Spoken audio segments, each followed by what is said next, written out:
Hello and welcome back to another episode of the Scale Up podcast, where we talk about everything growing a business. We're talking about mental health today, and more specifically burnout. And we've got a really special guest on the show that's going to talk a little bit more about burnout and how he helps companies and individuals navigate it. Because growth is great, but not if it costs you everything. Really pleased to have you on, Jonny, and welcome to the podcast. Should we just start with you telling us a little bit about yourself? Yeah, thanks for having me on, Jack. So I'm Jonny Bevan. I'm a stress and burnout coach. I did 18 and a half years in the police, left October 25. And what I do is help them become more productive, more balanced in their life, but feel more fulfilled. Yeah, perfect. And we've also got Robby on the podcast as well. Lovely to have you on as well. And Robby works for us here at BZB IT and is a trained mental health first aider. So I thought it'd be really cool to have your perspective on the podcast as well, from a kind of what does it look like from an environmental perspective here in a business that's trying to scale. So yeah, lovely to have you on. Yeah, thanks for having me. No problem. So, I mean, Jonny, obviously you kind of define yourself as a burnout coach specifically. So kind of starting there, like what do you define as burnout? For me, I define it a bit differently because the World Health Organization defined it in 2009 as just being like a workplace issue. And they said it's not a medical condition, it's a syndrome. And their definition is that it conceptualized as resulting from chronic workplace stress that hasn't been successfully managed. So you're stressed at work and you're not managing it. But I think for me, burnout with the work I've been doing on it is just really, it comes from stress without rest. Because I think sometimes we think stress is bad, but stress itself isn't bad. It's when we're not switching off and we're not resting. And it's one of the best definitions I heard was from my coach, Dex Randall, and he said it was just a closed loop of high expectations, self-judgment, and low reward that typically affects the type A personality, the perfectionist, and like the fixer. And I think really what I found is, which is never really talked about, the real thing driving burnout is fear. I think we talk about stress, but I think we're under stress because we're trying to control so much and we can't switch off. And underlying that, the thing that's driving it all the time is that fear. And how does that fear kind of materialize, show up? Is there a kind of common thread of fear? Is it fear of not succeeding? Is it fear of, losing a job? Or, is it kind of quite a, personality fear almost? Or is it I'm fearful of something happening? The two things I've noticed is the common thread is one, that people think they're responsible. So they go, I'm responsible. They think they're responsible for everything. So that's one thing. So especially as these sort of driven individuals, that when they just maybe had their own workload, they could really be they didn't have to delegate anything. But as they go up, they have to give stuff out. They have to put stuff out and forget about it and accept things will go wrong. But because they hold this sort of belief, I'm responsible, they micromanage, they try and control everything. And of course, it's just not achievable. But the other thing I've noticed is really, and this is really the key thing, is the relationship they have with themselves and why they're doing what they do. Because I think, without doubt, everyone that's come to me, if I say to them, they're telling me about lots of the problems they're struggling with, overworking, can't switch off, balancing home life, all this stuff. And you ask them the question, what do you believe about yourself? And of course they go, don't know what you mean by that question. But I always grade it between 0 and 10. And it'll always be, when we get down to it, it'd be really low, 0 or 2's like the highest, where they don't think a lot of themselves. And I'll always sort of say to them, well, how do you treat yourself when you make a mistake? And they will, I really beat myself up. And what I find is the common thread is these driven individuals are often being driven because of something they believe about themselves, like they're not good enough, they're not worthy. So they're doing this thing often to try and prove something about themselves. So then they overwork, because if this thing doesn't work, or maybe someone's not happy, they get criticized or complaint, this doesn't just relate to the work. This is like a personal attack. So it's really that relationship with that self that's key, that sort of attachment to it that's driving it. Is it usually coming from that like overworking side then, or do you often find that factors in their lifestyle are combining with that? The thing is that most of what people talk about when they come to me is the symptom. Like the overworking is the symptom. Like people think of it as the problem, but what I look at is the cause. But the reason they're often overworking and not switching off is because they're thinking they can't stop. Maybe they think, like for me, for example, when I was in the police, I was overworking so much. And I would complain that I was overworking. I'd go, oh, so much on. And I'd be telling everyone how much work I had on. But then someone go, I'll come and do that for you. No, because it was nothing to do with the job.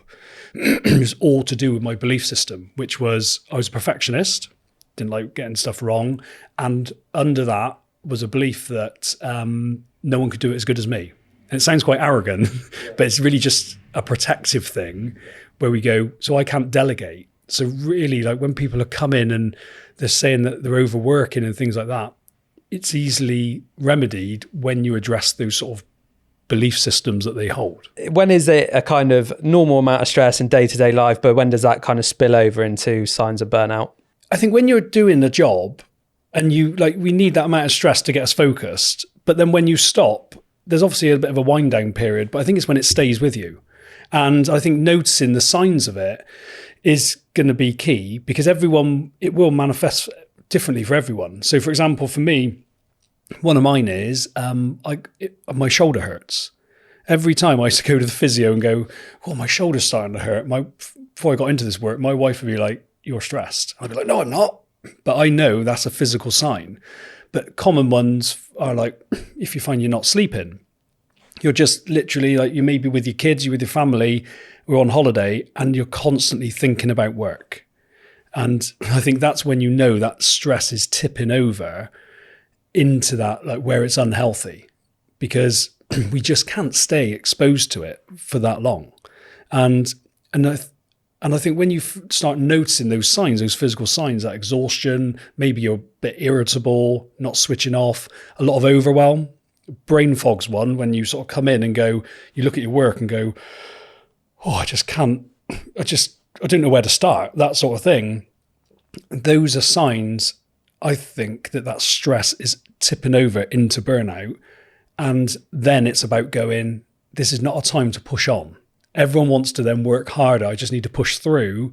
But often it's a time to back off and learn to rest. Yeah, I think that's a really good point, because that's my natural instinct it's just when we've delivered this, it's just when we've made this growth hurdle, it's just when we get through this phase. But inevitably there's always the next thing, and if you don't take those moments to stop and have that break, then you are just going to constantly bounce to the next thing. For me, it might be a common misconception that you are sort of waking up with it and you don't see it coming. So is it sort of like a thing that smacks you in the face, or because you don't see it coming, or do you see it come in and it's sort of more of an acceptance in your brain that, sort of switches it and you're like, actually, I'm not going to get up this morning? I think it's like that frog in the pot.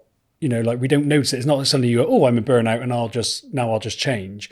I think it's like if you put, and obviously don't suggest anyone puts a frog in a simmering pot, but if you put the old analogy, if you put a frog in a pot of water and you just turn the heat up gently, it won't hop out. It would just boil. And it's like that with burnout. And I think so many people are operating in burnout. So it is a gradual thing. It's very, very gradual, I think, because I think everyone thinks it's suddenly, I think at the time we notice it, we've been in it for so long. And what I've found is you've got to become aware of why you go into burnout, because it is it's an internal game. It's not, we think it's external, but not everyone's burning out in the same environment. It's having that self-awareness and then being able to self-manage. So I know for me, I am sort of predisposed to overwork. So when I'm in something, I'll work and I'll feel that exhaustion, and my default is to then want to push through. And I only noticed that when I was in burnout. I was like complete brain fog, bloodshot eyes. I would get really angry. But now I can recognize it before, and I can put things in place so then I don't go into it. Because I think what people do is they don't change the reason why they're in burnout. So they may notice that they may have to go off sick. It's crept upon them and suddenly they're off sick. Then they go off work, get better, come back, and then it just happens again. And I've heard occupational health actually say to people in the police, well, it's going to happen again. And I think it's just because we don't notice it. We don't notice the signs at the early stage. And I think there's part of us that wants to push through it. We don't want to accept that we've, maybe this is something we've got to deal with. A sort of sense of pride, isn't it? Yeah, it's that sense of, I think a lot of people think they're failing if they feel like they can't work, this high pace all the time. I know for me, like we used to work 12, 15-hour days and we did it for a year on this big operation. And I was exhausted. I'd walk through the door, I'd say to my wife, I don't think we're going to get it over the line. Now, the other person I was working with, and this is where it is individual, it's a very individual thing. I'd sit there and say to him, I don't think we're going to get home on this. And he'd go, yeah, I think you're right. And then he'd go home. Whereas I was like striving and pushing, but I'd go in and put a mask on. I'm absolutely fine. And I didn't want to accept that I couldn't solve this problem by pushing harder. And so, of course, then it just creeps up. And then suddenly what happens is people go pop. You suddenly get where you can't function. Literally, I've seen people where they've been so bad they can't remember where they live, where they had a complete break. But the signs of burnout were way before. And everyone was saying to them, you need to take a break. And they never would. And and I just think it is something that will creep up gradually, and you have to be aware of those signs. If you're not sleeping, if you can't switch off, if you find you're exhausted, and I think a big one is if you need caffeine to get you going, and then you're using like alcohol and stuff to bring yourself down, then that's a sign that you're actually in, like that's it, you're in it. You shouldn't need those things to be able to function. And I think it's noticing it at that early stage and then having the tools and strategies to actually prevent it. That's the key thing. Absolutely. And hopefully we can run through that on today's podcast and give that advice to people, because I think it's a really important and useful subject to talk, particularly to business owners and directors and those that are trying to really push the boundaries, push the limits.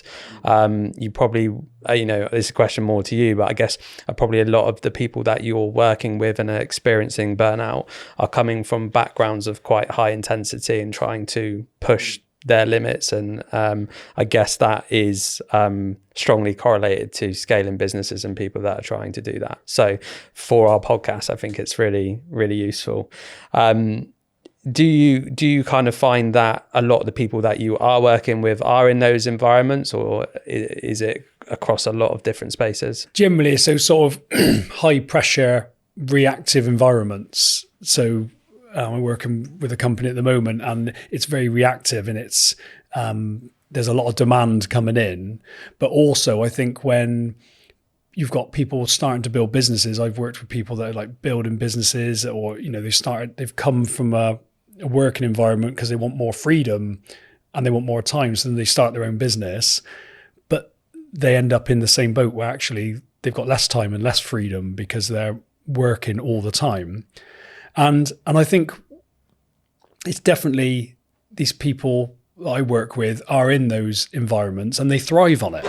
The amount of people that when we talk about stress, I remember having a consult with someone once and we talked about these feelings of stress and how they're actually addicted to it, because they actually said, I don't know if I want to solve this, because if I'm not stressed, I like that. I like that feeling. So it's almost like, because they're drawn to that, they sort of seek those environments out. And even though we complain about it, we also, in a way, we do like it. We like that hecticness. And what we don't realize is we then end up, because we need that to almost like perform, when it's not hectic, we create it.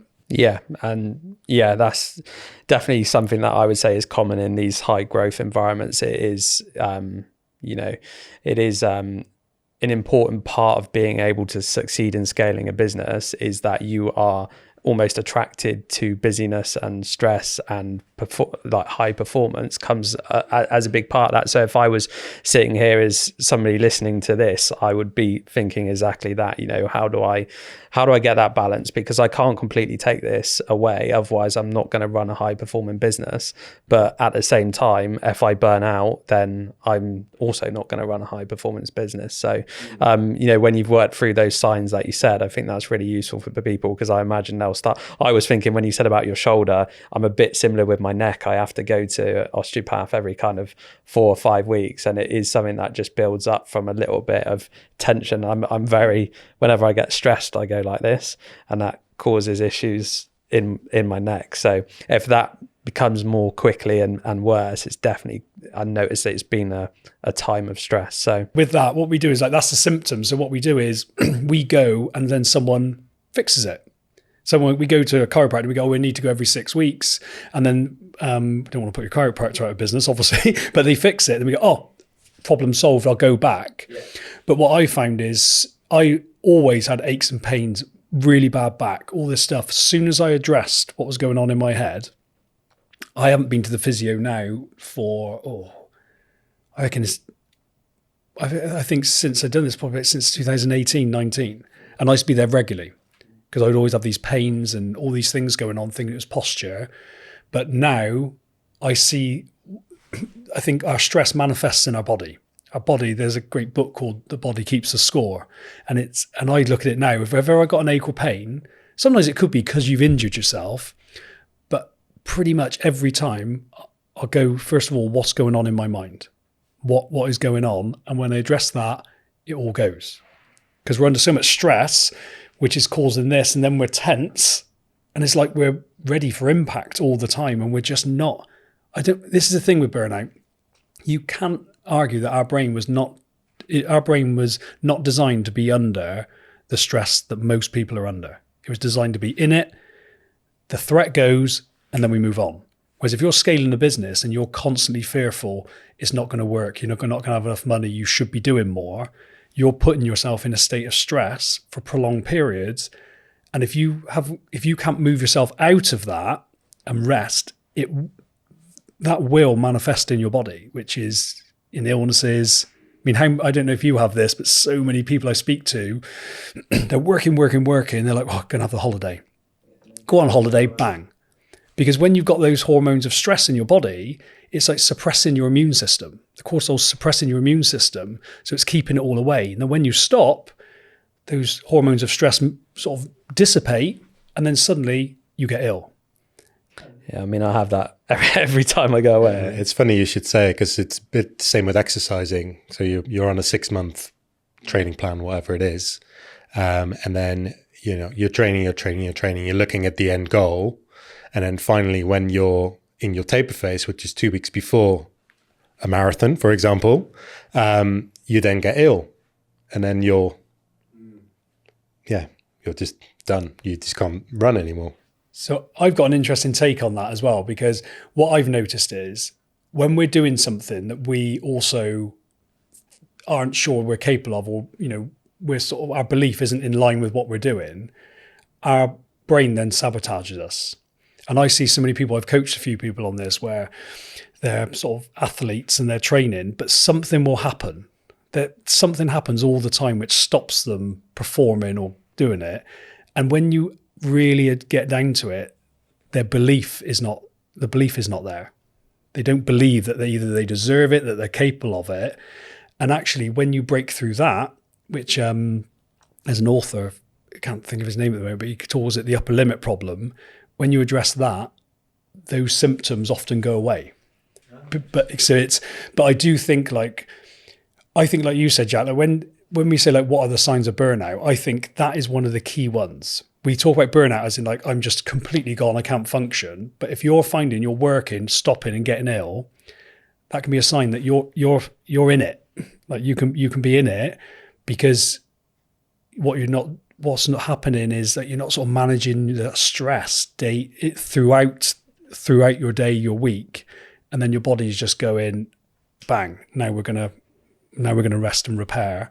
And of course, it just, all that illness that you've been sort of pushing back and delaying then comes in. Yeah, and it's really interesting because I never really linked it to particularly the physical side. I would have, I would never have put work stress alongside me getting a bad neck necessarily. Like, I know it's coming from stress, but I wouldn't necessarily link burnout and physical symptoms as much as you've done there. I would have viewed it as like, oh, you're just knackered and can't get up, or you're grumpy, and maybe some of those more emotional triggers. But the fact that it physically impacts your body from being prolonged in those stressful periods has got to make you think, is what you're doing worth the impact that it's having on you, particularly over the long run?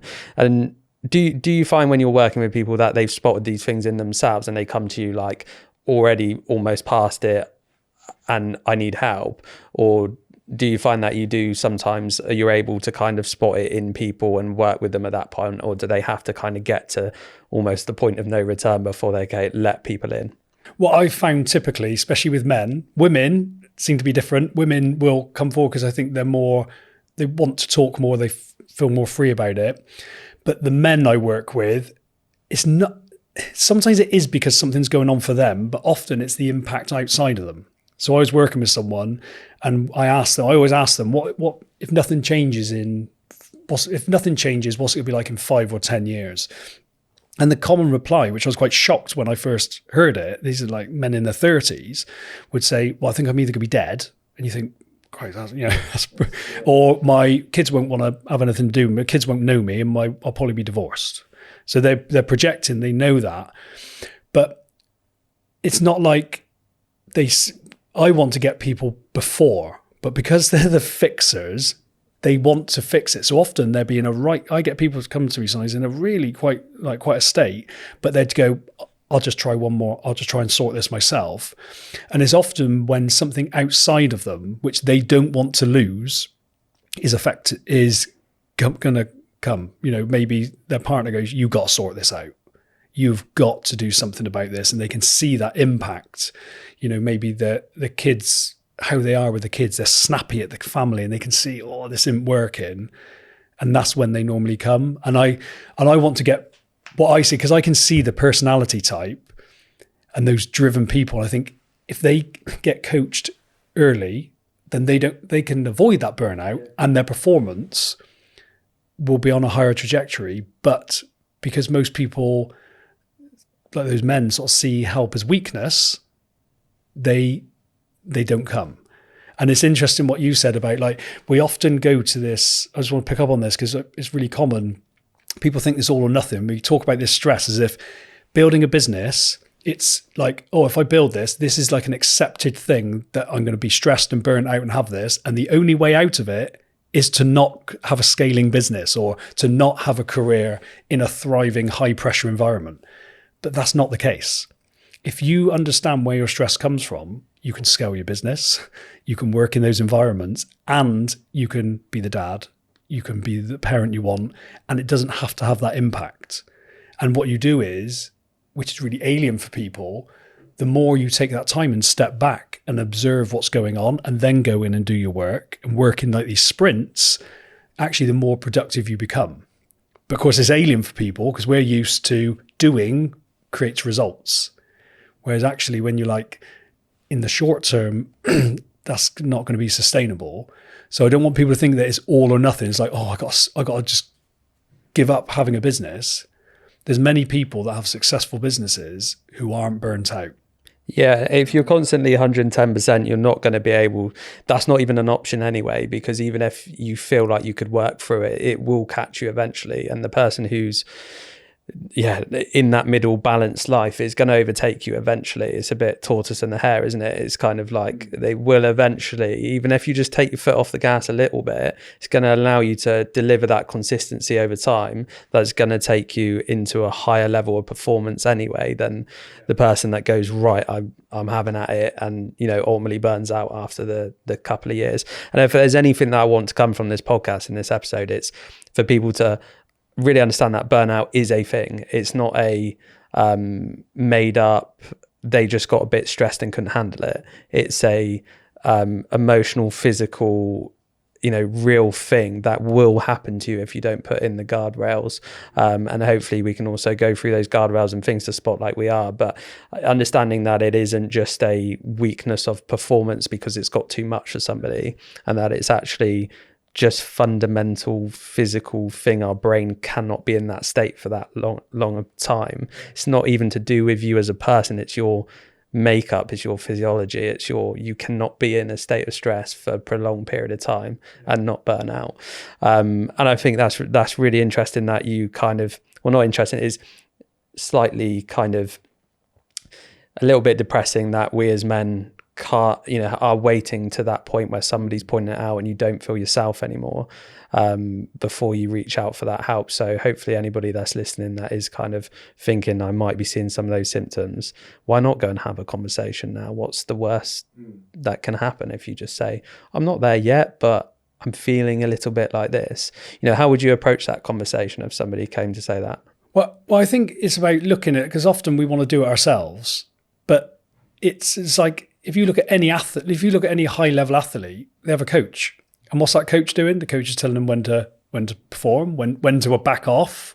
And they're that sort of angel on their shoulder, aren't they? Like all these great athletes you see, they haven't done it on their own. They have maybe multiple coaches behind them.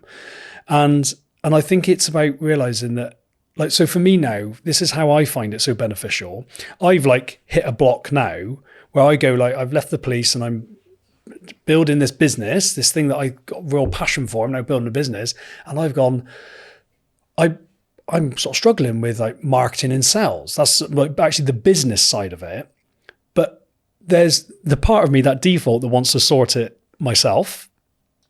But I also know that's my old self. I don't want to feed that side of me anymore. And when you come across a problem and you're willing to ask for help and you don't see it as a weakness, the burnout disappears, because you go, someone else has achieved this already, and I can go to them and they can bring this out in me.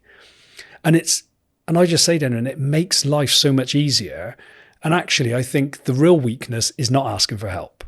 Like there's people in your life that depend on you. My boys are now going to be 15 and 16. And I think I've been there as a father for them. But if I hadn't have got the help I got, I don't know what that would have been like, because I was grouchy and, I could snap and have no patience. But I just think when you realize, I don't know where this has come from, that, we're actually tribal creatures, aren't we? Where do we come from that we have to be the one to solve all the problems? And when you realize you don't, if you can solve it, lovely. But if not, then that's when you turn and go, right, who can help me solve this?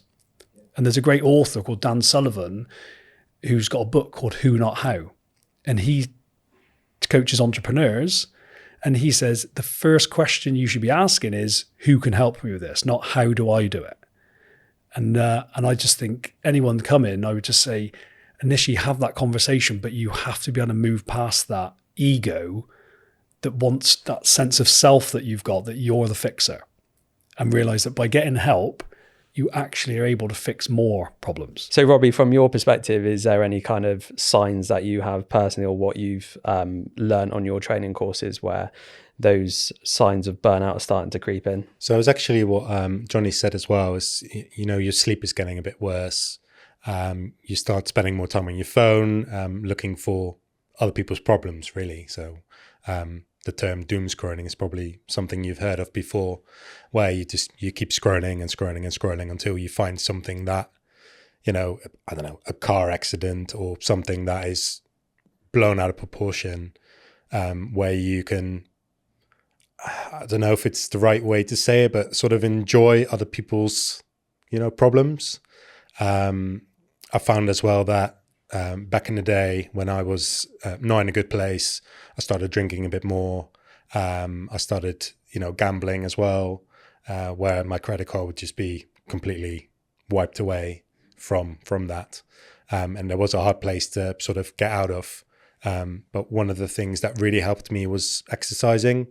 And I know that you've said earlier that you've had some, stuff in place for yourself that really helps you, with your shoulder pain, for example. And I sort of wondered, what are those things that you have in place? What I'll say first of all is what the stuff that you've mentioned, like the scrolling, like the gambling, the drinking. I think sometimes what we do is we have a lot of shame about that we're doing it, so we sort of hide it. Yeah. But all of those things, whatever it is, are very natural. I don't say they're good, I don't say we want to do them, but they're very natural. And what I show people is why we do it. And when you realize that your brain is this machine that's designed for survival, and it wants to avoid pain, seek pleasure, and conserve energy. So it's constantly, people think we're reactive. So people think, oh, I'm just on my phone. And we think we're reactive. Oh, I'm drawn to this gambling. But our brain is actually predictive. So what it's doing is we say have our day at work and we're feeling stressed. So that's the pain, the emotional pain. And our brain is going, oh, we don't like that. We want to move away from it. Now, this is a normal, healthy process, because you think in our primitive days, if you were in pain, hungry, you'd solve that, get some food. So it's actually designed for survival. If you were cold, you want to get warm. But our brain is predictive. So what happens is when we're not dealing with that stress and we're not aware of where it comes from, which is us, we then go, oh, our brain is predicting. If we look at that thing on the phone or we go and gamble, we're going to feel a little bit better in that moment. So then it draws us to that thing. And that becomes the thing that solves our anxiety, our fears, our stress. And then the brain actually thinks it's helping you, because it's not, you got to think the brain isn't designed for the modern world. I heard the best analogy I heard is like, we're like cacti in the rainforest. We're designed for a world of scarcity and not all this stimulation. And now we're surrounded by it, easy fixes. So your brain is going, I know what to do. Scrolling, bit of gambling. But of course, all those things do that you've described, they set your reward pathway on fire because they spike dopamine. So they boom, and your brain's like, oh, as soon as you get that spike of dopamine, your brain thinks it needs it for survival. So it's going, we want more of that. So we're like almost in this addicted state, but we've created it because our brain is going, we want more of that because we need it. But of course, in this modern world, it makes it worse. So for me, I would describe a very addictive personality. I'm aware of it. It's also really beneficial because when I focus that addiction, it's like hyper focus, haven't been diagnosed, but probably ADHD. And I can really sort of get focus on stuff. But knowing that if I do those things, I have to be aware that I'm going to want more of it. I'm going to want more of it. And we can't blame our brain. Our brain's doing what our brain's designed to do. We've got all these false pleasures that have been introduced in our life, porn, gambling, all this stuff. So the measures I have in place is first of all, you've got to be, which is a whole conversation itself, you've got to learn to understand where the stress comes from. The thing you're avoiding, you learn to fill without avoiding it. Because what we do is we go, I don't like feeling this stress. It's coming from my work, and then this thing is helping me. Whereas when you go, okay, this work is the stimulus, the trigger. The stress is coming from me, and you create awareness around that. And that's where a lot of the work is done on what our brain is, the thoughts our brain is having. But then you actually learn to feel that stress and let it process normally instead of taking it away. That's one side of it. And the other side is then managing the urges and desires. Because when you seek high pleasure activities, your brain, that side of you that drives you towards it, as you all know, is so strong, isn't it? It's like when you have when you have that first biscuit and you say you're not going to eat the whole packet, and then you're like, it's gone. I've done it where I say, I'm not going to eat any more chocolate, tell my kids that's all we're having. And then you're in the cupboard shoving it down secretly. But you realize when you nut, you then create awareness around that. You learn to allow that desire and not feed it. And you can put things in place like planning ahead. But you have to know, you have to really break this cycle and understand why you're doing it. So what I always say to people is your quickest way to find out why you're doing something is to stop doing it. So say you're gambling, say you go home and you scroll every night. If you go, okay, phone's off. Let's just see what comes up. Don't replace it with anything. What you'll probably find is loads of anxiety and fear come up. But that's what we want to come up. That's what we want to address. Because what we're doing is we're avoiding these fears that are in us with this other activity, which is so addictive.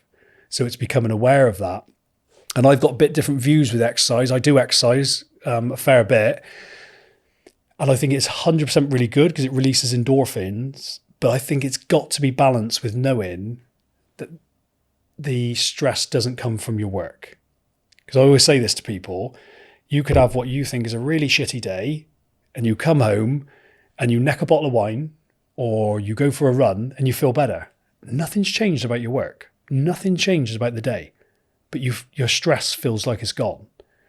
And I think when you're doing these activities with the awareness that it's not changing your work, it's changing your internal state and making sure that you're not overdoing anything. Because my actual thing I had to work on was over exercising. If you put over in front of anything, so I used to have to, when I was sort of in that height of burnout, I would have to go to the gym. But I wouldn't exercise in a healthy way. I'd hammer myself on the rower, sometimes at 2 a.m, because I had to do it to calm down. But what I realized was that was actually really unhealthy because I was knackered, cortisol in my system that needed to be actually released. And now I'm adding more with high interval training, which actually made me shed weight and all sorts. So I think it's becoming aware of it and realizing that any activity, when you do too much of it, can be unhealthy. There's a great saying, I think I heard it in James Clear's book, Atomic Habits, where they say excess of anything in excess is unhealthy. Like oxygen is good for us. If you have 100%, it'll kill you. Yeah. So exercise is good, but if you need to exercise and then one day you hurt your knee and you can't, and you're using that exercise to keep yourself balanced, what I have found happens is then people find another thing to use, which sometimes goes to alcohol and stuff like that. Whereas when you're dealing with that internally, you can exercise just because it's healthy for you. Yeah, that's super interesting. Yeah. Super, really interesting. And I guess one of the points that I wanted to raise was around, leaders are often, as you said, these type A personalities, these addictive personalities. And when they put that into their work, it can create really great things and really successful things. And they're always gonna need to battle with that balance of burnout and so on. But I guess the underlying thing that I'd be concerned around is we're creating those environments of pressure and those environments of scale, success, whatever it is, but it comes with competition. It comes with a lot of, I'd say, stress factors for people around them, not only their wife and family or whatever it is, but also their employees. So I guess one of the reasons I wanted to have you on, Robby, as well, was to try to talk to that a little bit about, how do we make sure that the impacts that we're having on those around us is also fair? God, that's a good question. Is that a difficult one to answer? Yeah, difficult one to answer. I think there's just so many factors that you have to keep in mind, right? Yeah, and there is so many things. And I guess the first one is just being aware that your personality type might not be might not be a way to run the business, and they might have to sit a bit separately to each other. How do you understand the others and how they're thinking and how they're motivating, and not just pass down your personality type and the pressures that come with that? I think for me it's about realizing that you need all the different personality types. And I would say anyone, I don't know if have you ever read the book Surrounded by Idiots? I haven't. No. I'll bring it in for you. It's brilliant because what it says is it describes all the personality types: red, green, blue, and yellow. Red is your often people that are the driver of the business. They're very much get it done, but they're not great attention to detail. And you've got your yellows who are more jovial, bring the mood up. Your blues are your perfectionists, high detail, and your greens are they're quiet and just do whatever you say. And the crux of it is you need everyone. So if you're a red personality, you might think, oh, people aren't working quick enough and all stuff like that. But you have to be aware of you need all those personalities to make it work. But the biggest thing I've noticed is people often say to me, with business and with families, and I don't think it's any different really. People go, I got an employee that won't switch off. I always tell them not to check their emails, but they're always answering emails straight away. But I wonder if you could have a word with them. I'm like, well, how do you know they're answering the email? Well, because I sent it to them. So you got this boss and I've had it where a chief inspector sent us a message on Teams saying, I don't want you working on because you have to have your rest. And they sent it at like 20 past 11 at night. Now, I think I'd say to any leader, what you've got to realize is it's this thing of monkey see, monkey do. You tell someone to do something, what they do is they just go, okay. And then they look to the people that are leading them to how to behave. So I've seen this countless times. Like you see people in the police, like sergeants and inspectors going, but team aren't taking a break. Can you come and talk to them? How many breaks do you take? Oh, I can't. I haven't got time because I'm dealing with this. When you address that leader, the whole dynamic changes because all people are doing is they're looking at how the other people are. So, and I find this is the same. If anyone's a parent, it's no different. I kept on to my boys for weeks. Don't leave plates in the lounge. Don't leave cups in the lounge. Suddenly I started going and clearing them up. Suddenly they clear them up. Not all the time, but you realize like, I would, obviously I'm very new to business, but I could see it in the police, these cultures, environment, I think they have what you want at the end, you have to grow it like that. I think a lot of people think, well, I'm just going to hustle and grind and then we'll change. And I think that is so much harder because you think, well, I got the results from hustling and grinding. Whereas if you go, and I've go into so many companies now where there's no sustainability. They're going, yeah, we hustled and grinded and now everyone's flagging and we're not really that productive. We're just really busy. But I think when you go, how do you want your team to be? And then you start modeling that. And then what I find is, as the leaders get aware of it, you'll find the real reason why your employees do what they do.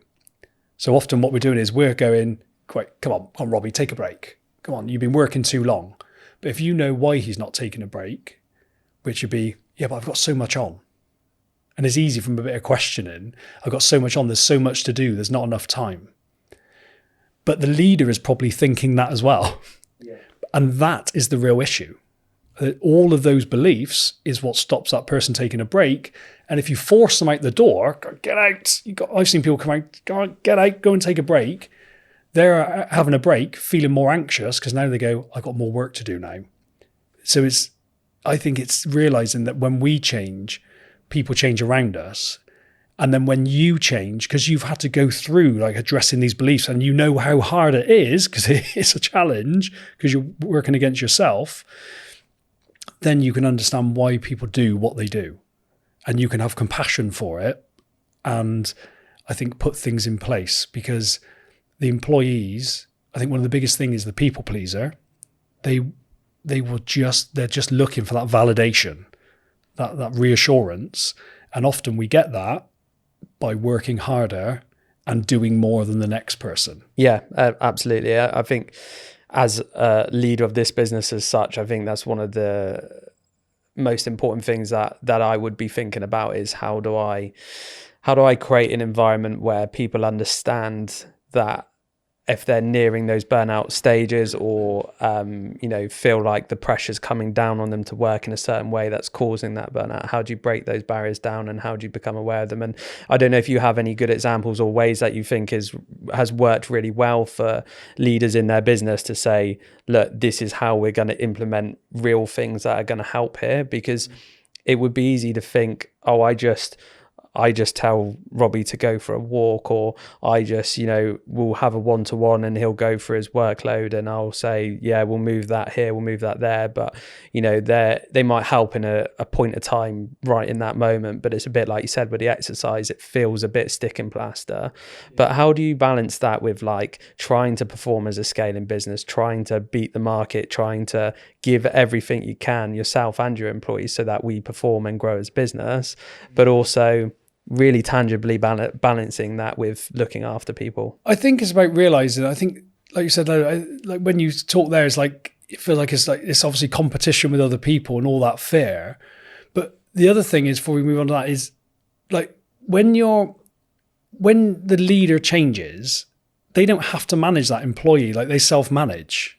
But you think the amount of work I always see is when a leader has got to say to a member of staff, is take a break. You've got too much, and you're sort of going through their workload.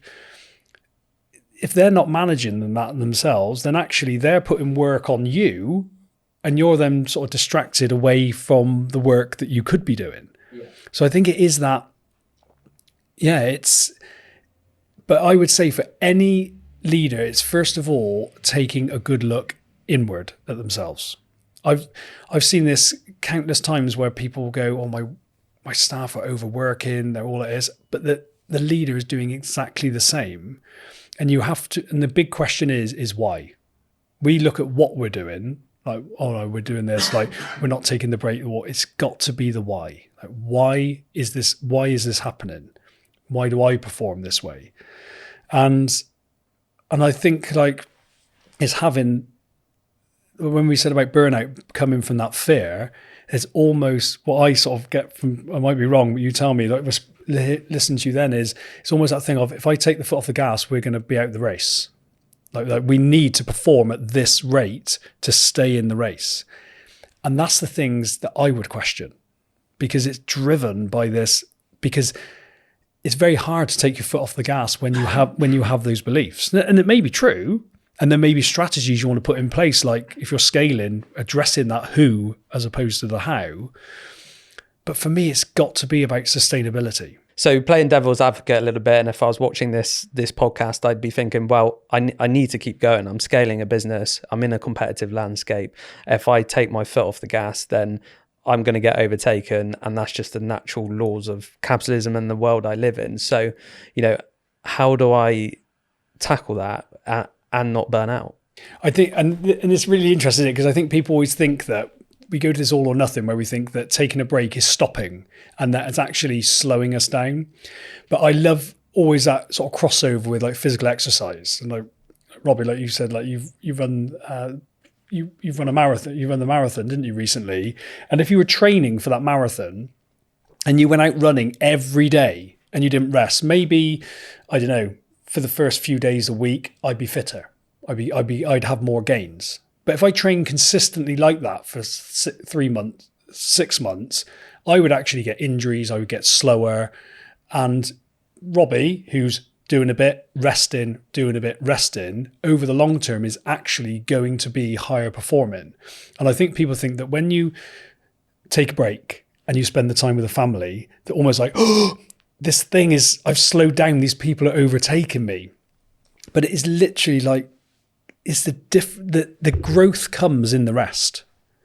And often when we're in the work, we're using this part of our brain that is like a problem solving, but it's when we step out, we come out, we have the idea. I mean, how many times you spend all day trying to solve a problem, then you drive home or you go in, you're having a shower and suddenly, boop, you've got the idea.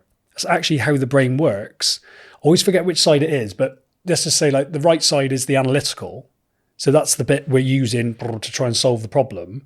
Then we step away, and then the left side is the creative side, which solves the problem. The left side cannot get involved when we're in the work, but you have to be in the work to start with. So it's not about not doing it altogether. But I just think people think that when you start working what I call in sprints, and this is a concept I learned from a time hacker community, it's really quite scary because you think, I'm going to slow down. But if I use my example of in the police, I used to go in and you see people, and they'd be working there 5-6 hours a day, no break. So, and they'd have a break once they were exhausted. So they were like, if you think of it like a leisure battery like you have, and that battery, you got loads of, and they're draining down to zero, and you break when you have to have a break. You're only recharging then to 50% if you're lucky. But for me, I was going in, working, focused, undistracted, 90 minutes, and then a break. Then I come back, 90 minutes, bang, and then a break.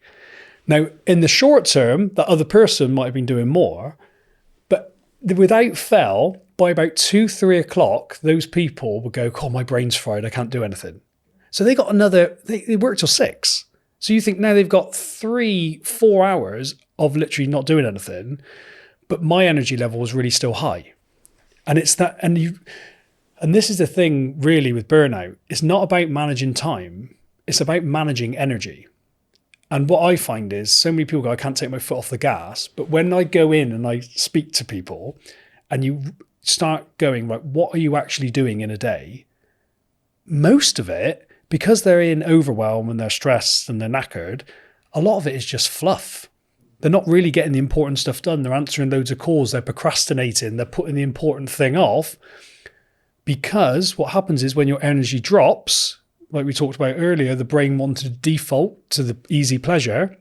If you run yourself till you're low, then you'll want to go to the scrolling. You'll want to go to that easy job, that easy email, because it won't want to tackle the other task. Whereas when you keep your energy high, your brain is going like, you can do those really important tasks, but it will become alien for you, because what you'll have is you will have more free time, and you'll have probably a belief that I should be working, because when I'm working, I'm beating the competitor. But what I've seen countless times is you end up overtaking. So a company I've been working with at the moment, I did a workshop with them, and there's like a group of them. 2 of them have been coached. They perform so much better, and they're working in sprints, they're taking breaks, and they're clear-headed. Whereas the others are still in that, well, I got to take this call, I can't stop. And they're not switching off, they're going home, they're answering loads of calls, they're never off. And our body, we know, needs to rest, but we think our brain can be on all the time. And it actually is in that rest that it grows, and you get the ideas and you get stronger. I think that's really interesting that you say that, because what I find is with people who open up to you as like a mental health first aider, is in the work environment, it doesn't happen unless you're going out for a walk or on the drive home. I found that, it's people open up a bit more because they're not in that environment anymore. And I think that's why working remotely, in the office is a lot better, because you have 2 places of work, right? Otherwise you're bringing your work home. And when you're at home, you already, how do I phrase it? You're already at home, your work is at home.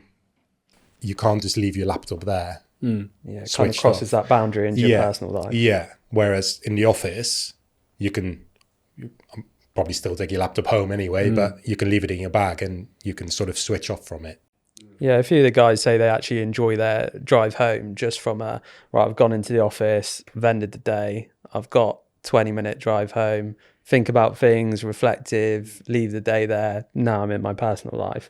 And there is that distinction. And I guess it's a really good point, Robby, like the modern world of flexible working, having all your emails on your phone, and that boundary removal, even from kind of 5 years ago before COVID, that barrier has been removed significantly, and there is that higher expectation just on yourself and from everybody around, that there's that always on culture. So you probably do need to be, it's a really good point, you probably do need to be more mindful of breaks and more mindful of how long can I go in a day and what am I actually doing, because that resonated with me. Like sometimes you can just feel like, well, if I'm on, then at least I'm doing something, and you're actually just muddying the waters a little bit rather than having a clean break. And like I said, how many times I go on holiday, after the first couple of days, I'm then writing stuff in notes on my phone of like creative ideas, and I get more excited again. I get, oh, this is future strategic stuff. And when you've done a period of, I haven't had a break in a while, you are just muddling through. And, we try to obviously, and it speaks to your experience, Robby, and your training with the mental health stuff here. We've obviously tried to put the pool table and dart stuff upstairs and try to encourage those proper breaks and social breaks together, and we don't define any kind of, you have a 10-minute break or you have a hour lunch or whatever it is. It's kind of like, when you're feeling it, just go and play a game of pool, go and have a walk, go and do whatever you can to ease off a little bit. Were there other things in your kind of training that were quite spoke to that? I think, the drinks fridge, for example, was a good one. It's just having that sort of feeling that you're trusted with the company's time to just nip out and grab a drink, play some pool. Soft drinks fridge. Soft drinks, yes. Yeah. On the Stella.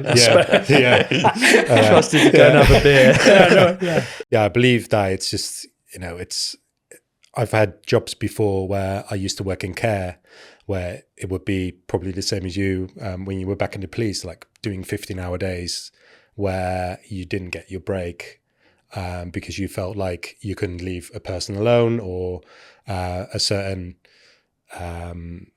file that you were working on you can take a break from. So I find I know for Jack it's a big thing. To culture is like a huge thing for you, and we try to work on it every single day, where we try to stay relaxed, like I said before, play some pool, play some darts, grab a drink, and just have fun at work. But when it matters, be focused. What I find is people that are saying, "Oh, I can't take a break," they're not really. You might tell me you work differently, but most people aren't really fully on, and they're never fully off. So it's like when they're working, they've got emails, ping, ping, ping, Teams going. So that real focused time, they're not really focused.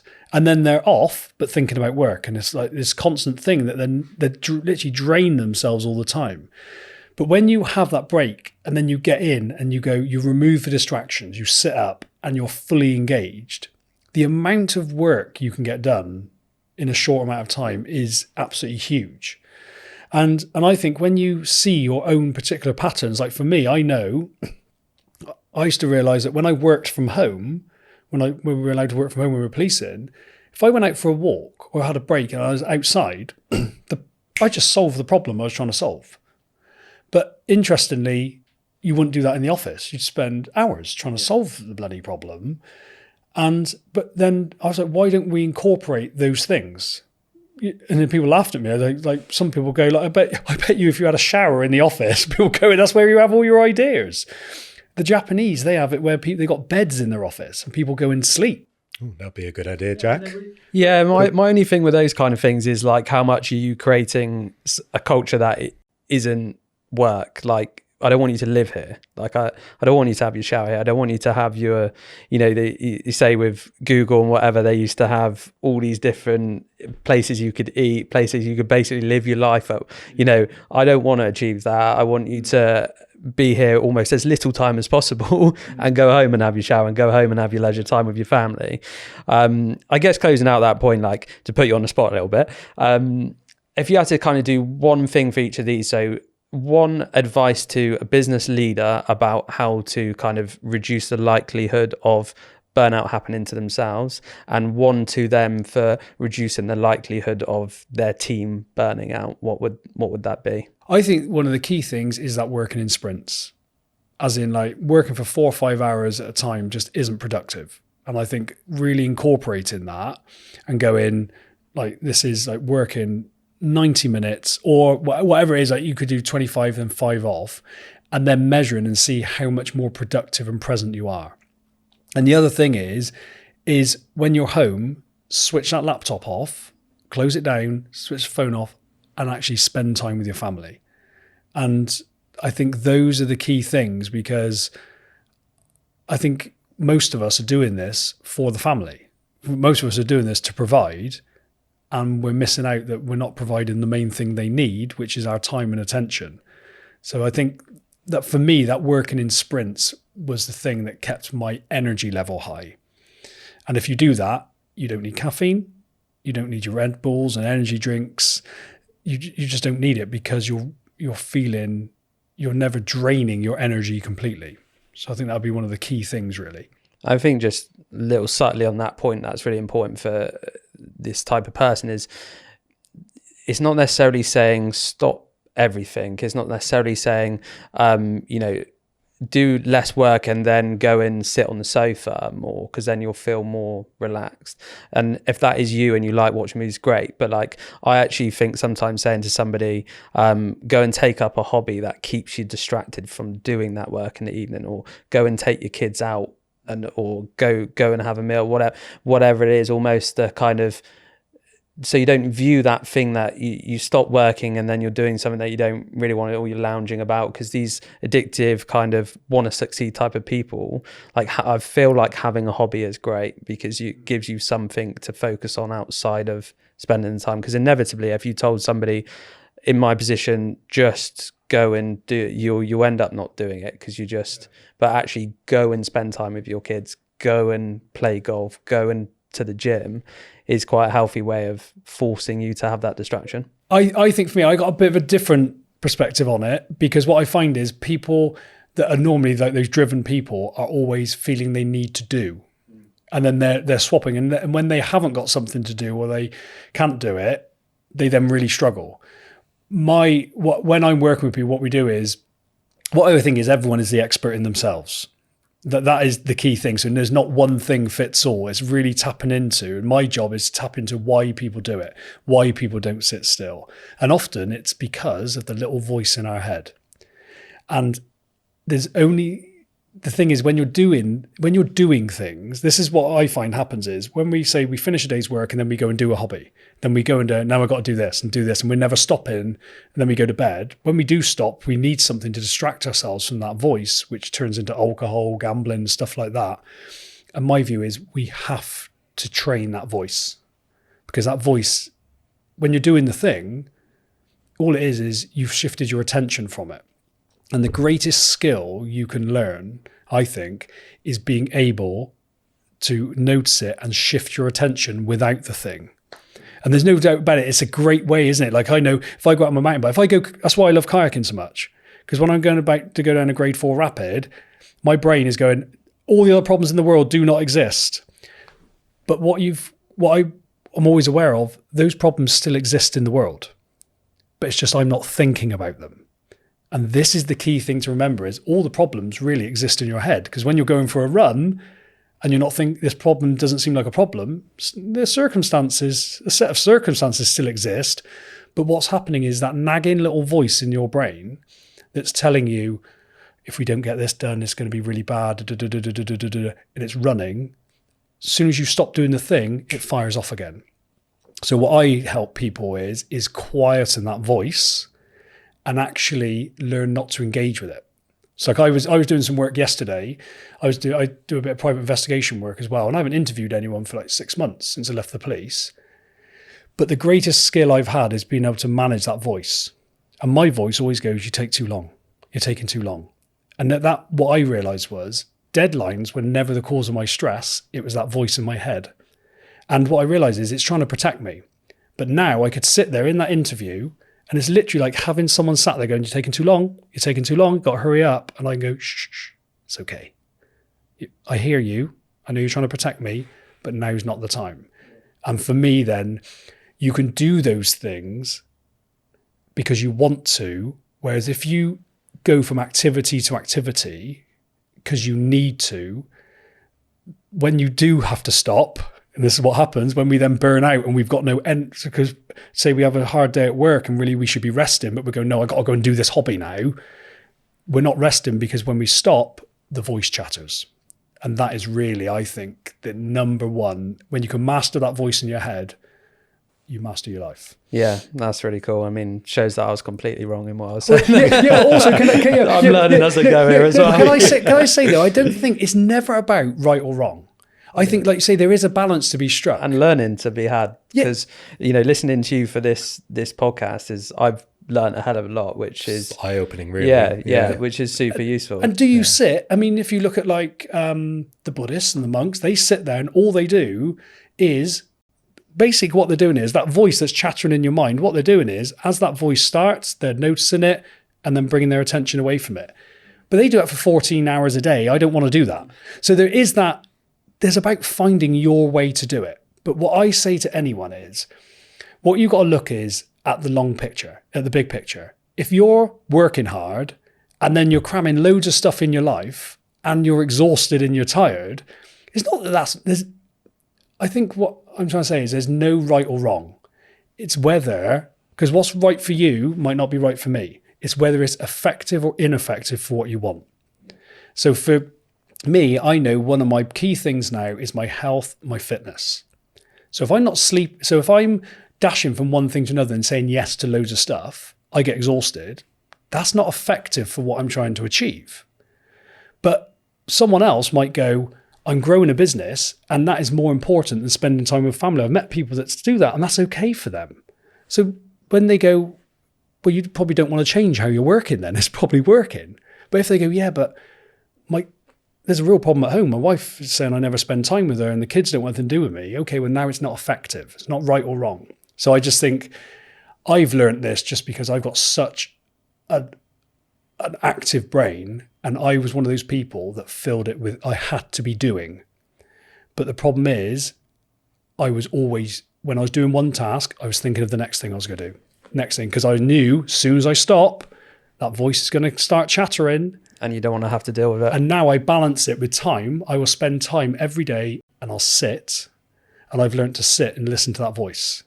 And it's really, and for anyone that can't sit still, when you learn the skill of being able to sit with yourself, it is lovely, because although like we say about the wind down on holidays, when you take ages, instead of taking a week and a half, it takes a couple of days, because that voice is going, we need to be doing, and there's the other voice in you that's going, no, we're not at work now, it's fine. Check the email.